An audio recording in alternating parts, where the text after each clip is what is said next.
Hello बेटों, कैसे हैं आप लोग? बढ़िया। तो बेटा हम लोग आज बात करेंगे physics class 12th electromagnetic induction. और बेटा इलेक्ट्रोमैग्नेटिक इंडक्शंस में हमने कल इंट्रोडक्टरी वाली पार्ट करी थी, ठीक है। और आज हम लोग बेटा चर्चा करेंगे फैराडे लॉ और लेंज लॉ के बारे में। यानी कि जो इलेक्ट्रोमैग्नेटिक इंडक्शन के बेटा लॉज हैं, क्या कहते हैं इनको कहते हैं लॉज।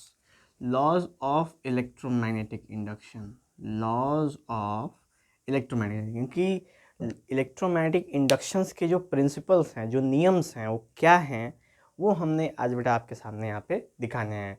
तो हम लोगों ने लास्ट जो टॉपिक पे चर्चा करी थी इलेक्ट्रोमैग्नेटिक इंडक्शंस वाली इंट्रोडक्शन में, जिसमें हमने बेटा फैराडे लॉ के बारे में भी चर्चा करी थी कि फैराडे ने कौन से एक्सपेरिमेंट को परफॉर्म किया था।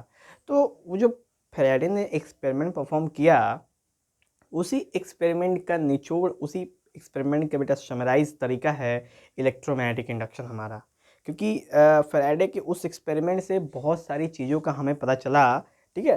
तो जो फैराडे लॉ है और एक है लेंज लॉ, तो ये ही दोनों का प्रिंसिपल है बेटा जो इलेक्ट्रोमैग्नेटिक इंडक्शन के नियम के अंदर बहुत ही ज़्यादा हेल्पफुल हैं।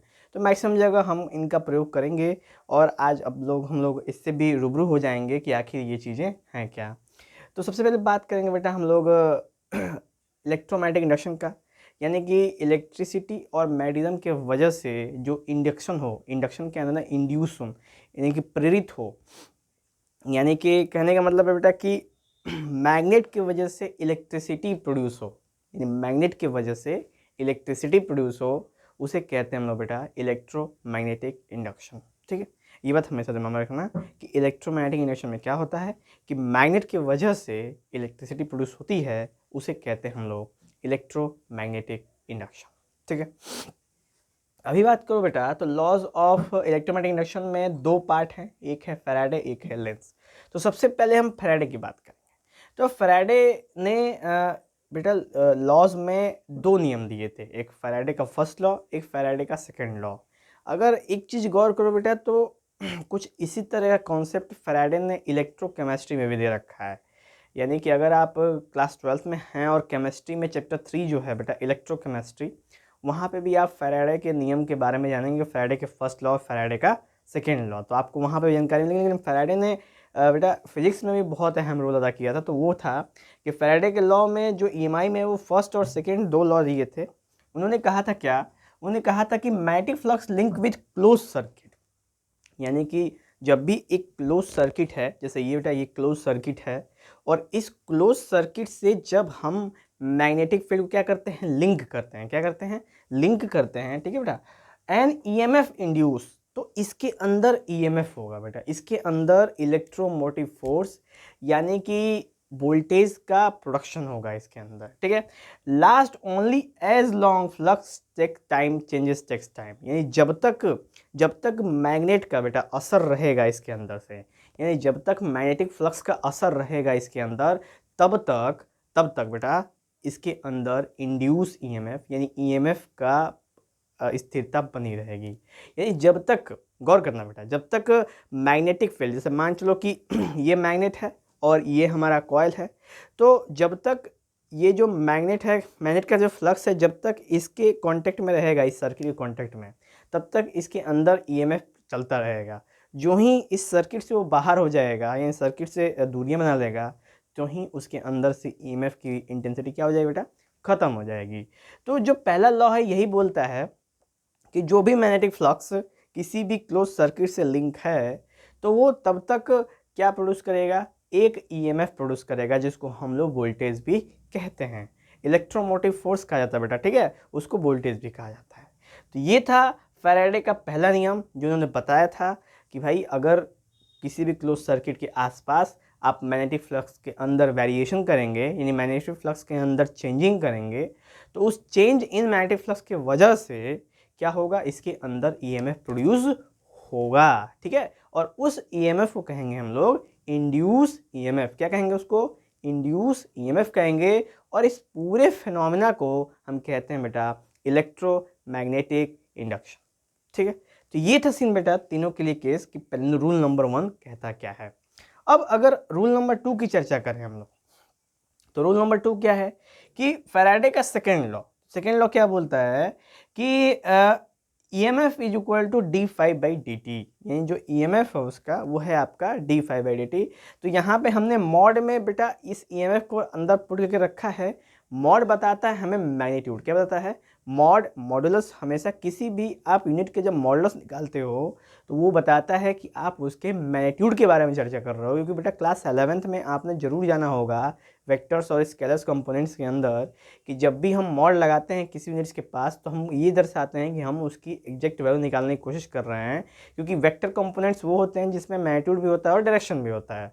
तो कैसे पता चलेगा कि भाई डायरेक्शन है कि मैग्नीट्यूड है, तो इससे हम मॉडुलस से पता कर पाते हैं कि कैसे इसका मैग्नीट्यूड निकालें। तो mod EMF is equal to d∅dt, यानी कि चेंज इन फ्लक्स, भाई फाई का मतलब फ्लक्स है, change in flux upon change in time, यानी कि समय के अंतराल यानी समय के परिवर्तन में जो भी फ्लक्स का परिवर्तन होता है उसी के रेशियो कहते हैं हम लोग क्या EMF, यानी कहते हैं बेटा इसको इलेक्ट्रोमोटिव फोर्स। और इस पूरे कमीशन को फिनोमेना कहते हैं हम लोग EMI यानी इलेक्ट्रोमैग्नेटिक इंडक्शन। और ये बात फैराडे ने कही थी बिना कोई दिक्कत के, ठीक है। तो ये था फैराडे का फर्स्ट लॉ। अब जब फैराडे ने ये बात कह दी बेटा ना, तो ऐसे तो वही कोई भी साइंटिस्ट कुछ कहेगा तो चारों तरफ पूरे वर्ल्ड में हर तरफ नाम होगा उसका।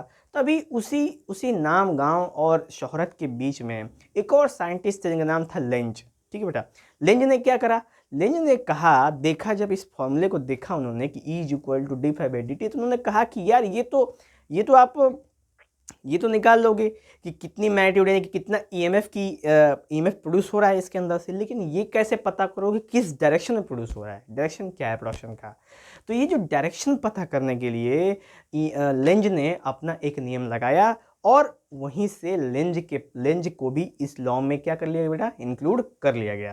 तो लेंज ने किया क्या, लेंज ने बस d∅dt के आगे क्या लगा दिया, माइनस साइन लगा दिया। तो हम देखते हैं अब लेंज के बारे में। तो Lenz law oppose the cause which produce it, यानी कि ये बात फैराडे ने नहीं बताई थी, फैराडे ने सिंपल बताई थी कि जब भी आप मैग्नेटिक फ्लक्स को चेंज करोगे आप सर्किट में तो इलेक्ट्रिसिटी प्रोड्यूस होगी, यानी EMF प्रोड्यूस होगा, इंड्यूस EMF। तो लेंज ने बोला कि जो EMF प्रोड्यूस होगा उसको एक अपोज भी करेगा, कोई है जो उसमें अपोज भी करेगा। तो जैसे कि फैराडे ने क्या बताया कि इंड्यूस EMF प्रोड्यूस करेगा, क्या प्रोड्यूस करेगा, इंड्यूस EMF।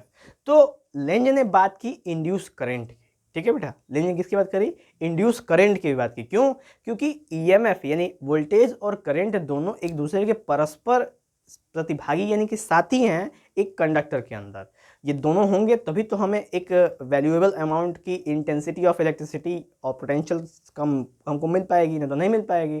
तो क्या बोला इन्होंने बोला, फैराडे ने बोला कि क्या प्रोड्यूस होगा, तो इंड्यूस EMF प्रोड्यूस होगा, यानी कि आप देख सकते हो क्या, इंड्यूस EMF। कौन बोला, फैराडे ने बोला कि जब भी आप ऐसा करोगे तो इंड्यूस EMF प्रोड्यूस होगा। तो लेंज ने क्या कहा, लेंज ने कहा कि जो इंड्यूस EMF प्रोड्यूस करेगा ना उसका कोई एक बंदा होगा जो उसको अपोज करता होगा, यानी कि इंड्यूस EMF बन रहा है तो उसको कोई अपोज करने वाला भी होगा उस सर्किट के अंदर, जो बताएगा कि जो ये बन रहा है उसको बैलेंस करने की कोशिश करेगा। तो क्या आप जानते हैं मैथमेटिक्स में हमेशा होता है कि LHS इक्वल टू RHS तभी होता है जब दोनों साइड की वैल्यू क्या हो, सेम हो।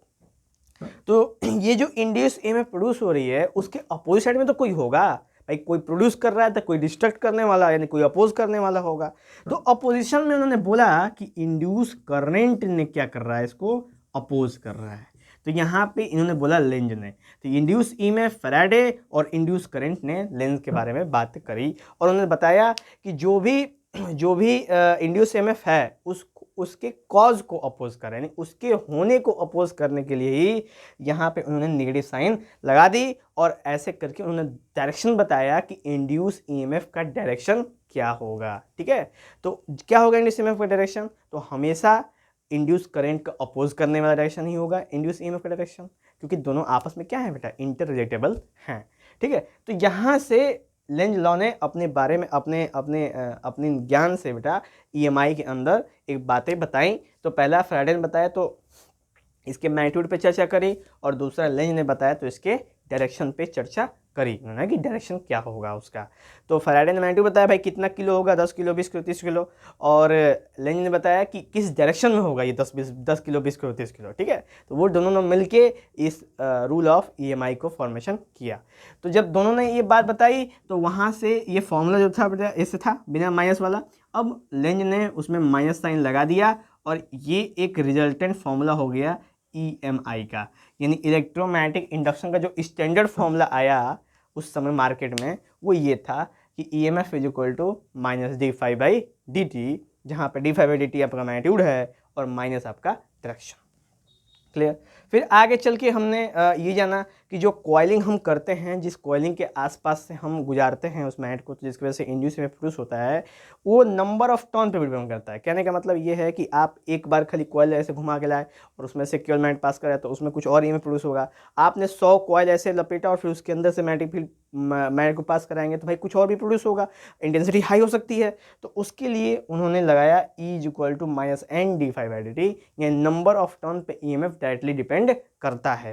यानी नंबर ऑफ टर्न बढ़ाते जाएंगे तो EMF की इंटेंसिटी भी क्या हो जाएगी, बढ़ती जाएगी अपने आप। ठीक है बेटा। तो ये था आपका when number of turns increases तो EMF is equal to minus N d∅dt। Clear. और मैंने बोला कि EMF बेटा एक पोटेंशियल है, तो पोटेंशियल का जो साइन क्या होता है, वोल्ट होता है, तो इसको भी हम लोग वोल्ट से ही बेटा दिखाते हैं। ठीक है। तो ऐसे करके बेटा हमने लेंज लॉ और फैराडे लॉ दोनों को कंप्लीट कर लिया है। अब हम लोग इसके बारे में बात करेंगे कि कुछ डायरेक्शन हमने कैसे कैसे लेंज ने कैसे डायरेक्शन बताए हैं, वो डायरेक्शन देख लेते हैं। तो जैसे देखो बेटा ये कॉइलिंग है, ये कॉइल है क्लोज लूप का और यहाँ पे गैल्वेनोमीटर लगा हुआ है। ये मैग्नेट है नॉर्थ साउथ पोल का। जब मैग्नेट अंदर की तरफ जा रहा है बेटा, ठीक है, जब मैग्नेट अंदर की तरफ जा रहा है देख रहे हो क्या हो रहा है, एंटी क्लॉकवाइज। क्या हो रहा है बेटा, एंटी क्लॉकवाइज हो गया। यानी कि ये जो मोशन हो रहा है, करंट का जो मूवमेंट हो रहा है वो क्या हो रहा है, एंटी क्लॉकवाइज है, एंटी क्लॉकवाइज। ठीक है। क्योंकि ये नॉर्थ साउथ एक मैग्नेट है जो कॉइल के अंदर की तरफ मतलब कि वेलोसिटी उसके सामने की तरफ क्या हो रहा है, मूव हो रहा है, तो बेटा एंटी क्लॉकवाइज। और इसमें देखो इस वाले केस में बेटा, इस वाले केस में अब ये बाहर की तरफ जा रहा है, निकल रहा है, आउटर हो रहा है, तो इस केस में कैसा है बेटा, डायरेक्शन क्लॉक वाइज। तो ये वाला डायरेक्शन का जो सीन था वो लेंज ने बताया था और उनके डायरेक्शन का सीन बिल्कुल ही एप्लीकेबल और सही निकला, क्योंकि जो वो दिखाना चाहते थे वो बिल्कुल सही का सही हुआ। उन्होंने दिखाना चाहते थे कि जब वो मैग्नेट अंदर जाएगा तो एंटी क्लॉकवाइज बनेगा और जब मैग्नेट बाहर निकलेगा तो वो क्लॉकवाइज डायरेक्शन में हमें इंड्यूस EMF का प्रोडक्शन करके देगा। ठीक है बेटा। तो ये था बेटा हमारा रिक्वायर्ड जो हमने लॉज ऑफ इलेक्ट्रोमैग्नेटिक इंडक्शन पढ़ने थे। इसके साथ ये भी है law of conservation of energy. तो आप जानते ही हैं energy can nether be created nor be destroyed, सब आपस में क्या है, लिंक्ड हैं और वन फॉर्म से अनदर फॉर्म में क्या होते रहते हैं, कन्वर्ट होते रहते हैं।